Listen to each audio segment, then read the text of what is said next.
श्रीमद् भगवत गीता के अनुवादकर्ताओं की कलाबाजी। ये देखिए, जयदयाल गोविंद का गीता प्रेस गोरखपुर से प्रकाशित है। ये 18वां अध्याय, श्रीमद् भगवत गीता 18वां अध्याय, और ये 66वां श्लोक। इसमें वरद शब्द स्पष्ट है। सर्वधर्मान परित्यज माम एकम शरणम वर्ज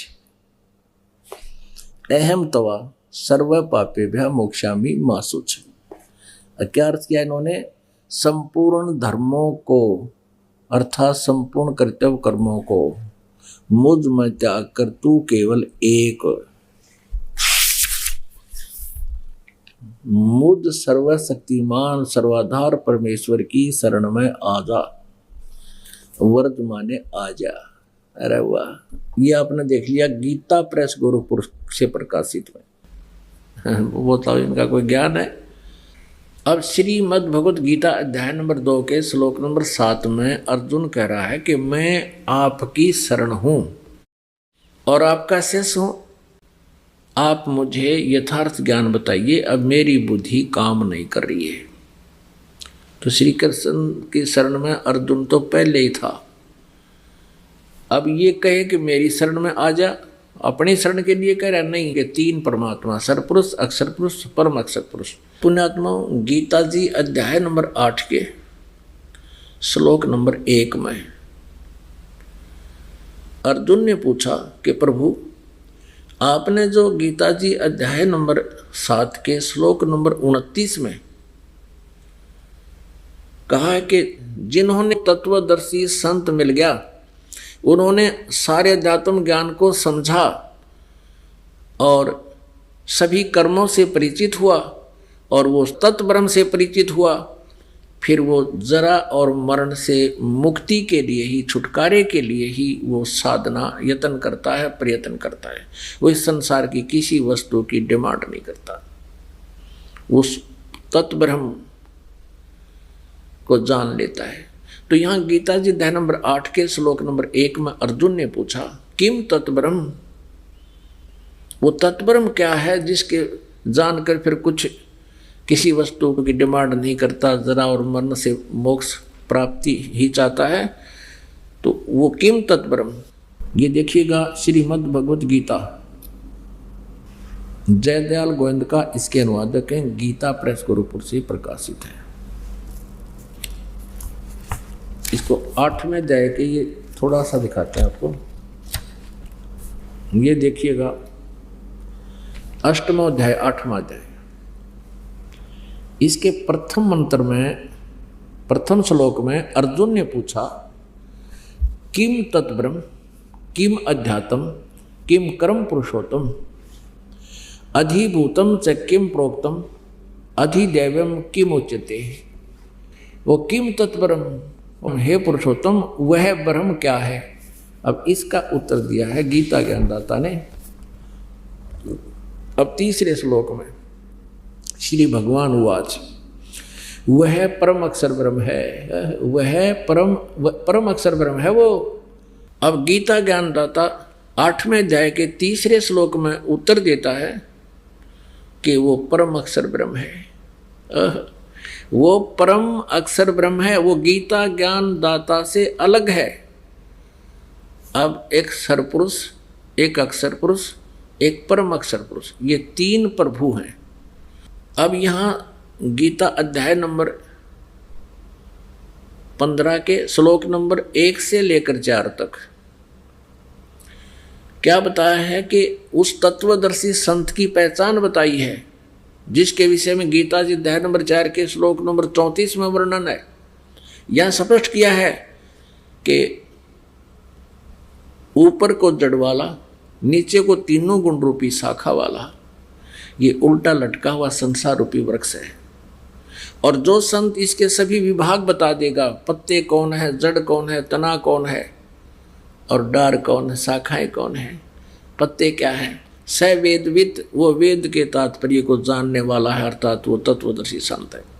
इस संसार रूपी वृक्ष को आप देखिएगा, चित्र आसानी से समझ में आएगा। फिर ये संसार रूपी उल्टा लटका हुआ वृक्ष समझो। परमेश्वर ने स्वयं बताया कि अक्षर पुरुष एक पेड़ है और सरपुरुष इसका एक डार समझो, ये काल समझो, काल ब्रह्म समझो, इसको कुछ भी कहो, ये इसके इसी के पर्यायवाची नाम है। सरब्रह्म, सरब्रह्म अर्थात सरपुरुष, काल ब्रह्म, इसको ब्रह्म सरपुरुष भी कहते हैं, सरपुरुष। ये तो डार समझो इस संसार रूपी वृक्ष की। और तीनों देवा, रजगुण ब्रह्मा जी, सतगुण विष्णु जी, तमगुण शिव जी, ये तो शाखाएं हैं और हम यहाँ पात रूप संसार। अब इस आशय को समझने के लिए अब ये गुप्त कौन है, ये जड़ कौन है, ये परम अक्षर ब्रह्म है। परम अक्षर पुरुष कहो, परम अक्षर ब्रह्म कहो, या पूर्ण ब्रह्म या परमेश्वर कहो, परम अक्षर ब्रह्म कहो। ये गीता जी अध्याय नंबर 15 के श्लोक नंबर 16 और 17 में ये कंसेप्ट बिल्कुल क्लियर है। तीन भगवान हैं, एक तो परम अक्षर ब्रह्म यानी परम अक्षर पुरुष कहो, परम अक्षर ब्रह्म कहो। ये तो जड़ है पूरे संसार रूपी वृक्ष की, यहीं से सबको उत्पत्ति होती है और यहीं से सबको आहार मिलता है, सबका धारण पोषण यही करता है। फिर तना जो जमीन से बाहर दिखता है उसको अक्षर पुरुष पर ब्रह्म भी कहते हैं, अक्षर पुरुष भी कहते हैं। और उसके फिर एक डार है, वो सरपुरुष है, ये ब्रह्म है जो गीता बोल रहा है। और तीनों देवा, रजगुण ब्रह्मा, सतगुण विष्णु, तमगुण शिव जी, ये शाखा हैं और हम पात रूप संसार। तो 8वें अध्याय के प्रथम मंत्र में अर्जुन ने पूछा किम तत्परम, उसका उत्तर दिया तीसरे श्लोक में गीता ज्ञानदाता ने कि वो परम अक्षर ब्रह्म है, वो जड़ रूपी भगवान है, उसी की पूजा करने से कभी जन्म मृत्यु नहीं होगा।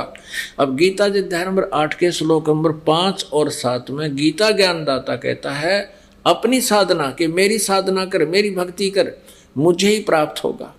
तो युद्ध भी कर और मेरी शरण में रहना है तो मेरा ओम नाम है और मेरी भक्ति कर।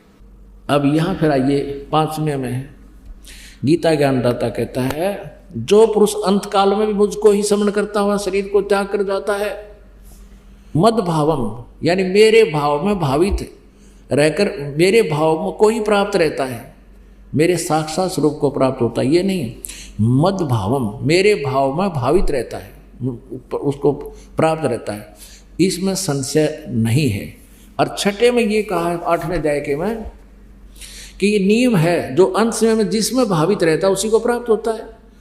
अब 6 हे कुंती पुत्र यम उनसे अंत काल में जिस भी भाव को समरण करता हुआ शरीर का त्याग करता है उसको ही प्राप्त होता है। सदा तद्भाव भावती, उसी भाव से भावित रहता है। ये भाव माने उसी भाव में भावित रहता है, उसी में लगन रहती है। अब मेरी भक्ति करेगा तो मेरे में रहेगा तो मुझे ही प्राप्त होगा, उसकी भक्ति करेगा तो उसको प्राप्त होगा। अब यहाँ 7वें में फिर कहता अपने विषय में गीता ज्ञानदाता 8वें अध्याय के 7वें श्लोक में, इसलिए अर्जुन तू सब समय में निरंतर मेरा स्मरण कर और युद्ध भी कर। कि यहाँ शांति नहीं, लठ बजाना पड़ेगा, मेरे सब शरण में रहेगा तो। और मुझ में अर्पण किए हुए मन बुद्धि युक्त होकर निसंदेह मुझको ही प्राप्त होगा।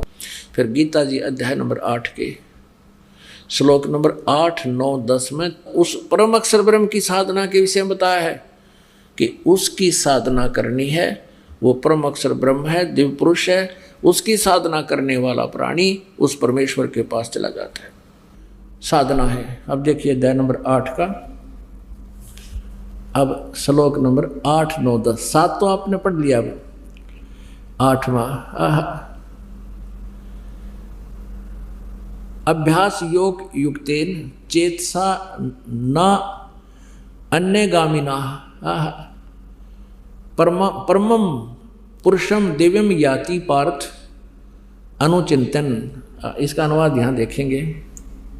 हे पार्थ, यह नियम है परमेश्वर के, उस सच्चिदानंद घन ब्रह्म के, जो उत्तम परम अक्षर ब्रह्म के ध्यान के अभ्यास रूप योग से युक्त, ध्यान नहीं है ये, अभ्यास योग युक्तेन, जो नाम जाप दिया जाएगा वो 3 मंत्र का, उसके अभ्यास योग माने साधना के बल से दूसरे युक्त से युक्त उसमें लगा हुआ, दूसरी ओर न अन्यगामिना, यानी और किसी भी देवता की भक्ति नहीं करे, किसी में मन नहीं जावे, दूसरी ओर न जाने वाले चित्त से अनन्य मन से निरंतर चिंतन करता हुआ परम दिव्यम पुरुषम याति, उस सच्चिदानंद घन ब्रह्म को प्राप्त होता है, उस परम अक्षर ब्रह्म को प्राप्त होता है, परम प्रकाश रूप दिव्य पुरुष को अर्थात परमेश्वर को ही प्राप्त होता है। ये गीता ज्ञान दाता से अन्य है।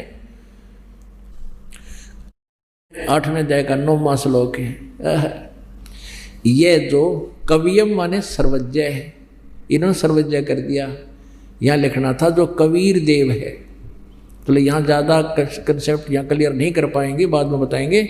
अब यही लेते हैं, जो सर्वज्ञ अनादि सबके नियंता यानी कुल का मालिक, तीनों लोकों में प्रवेश करके सबका धारण पोषण करता है। गीता जी अध्याय नंबर 15 के श्लोक नंबर 17 में उसके विषय में जानकारी है।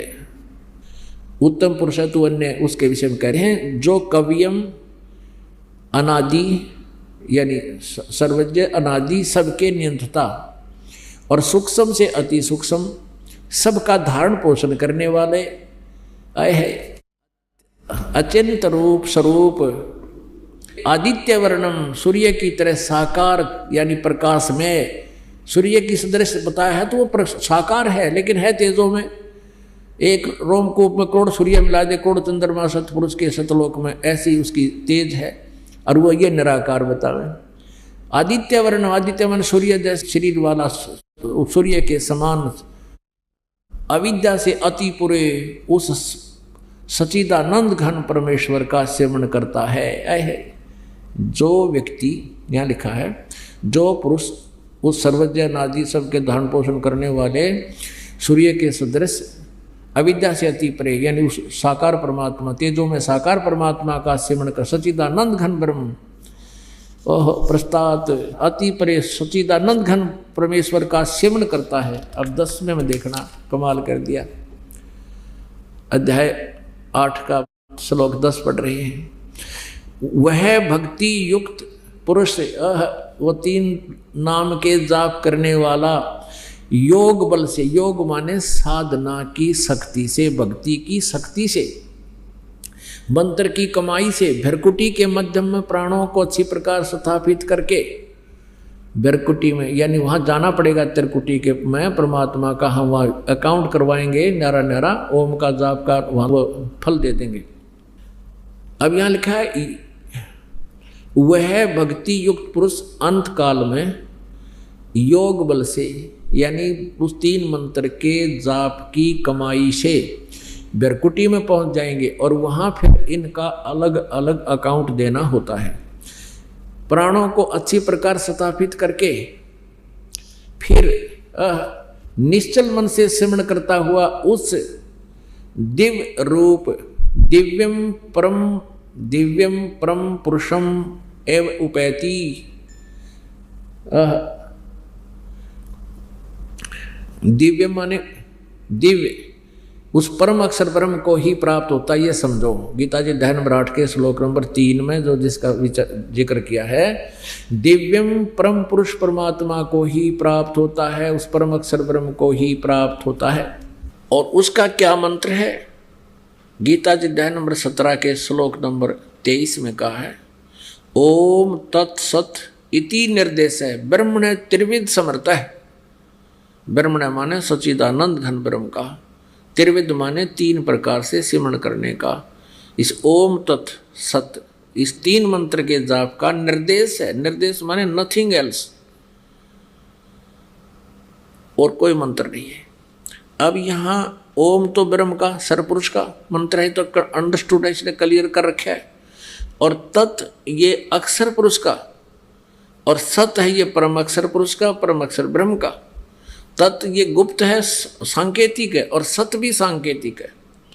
ओम ओपन सार्वजनिक है।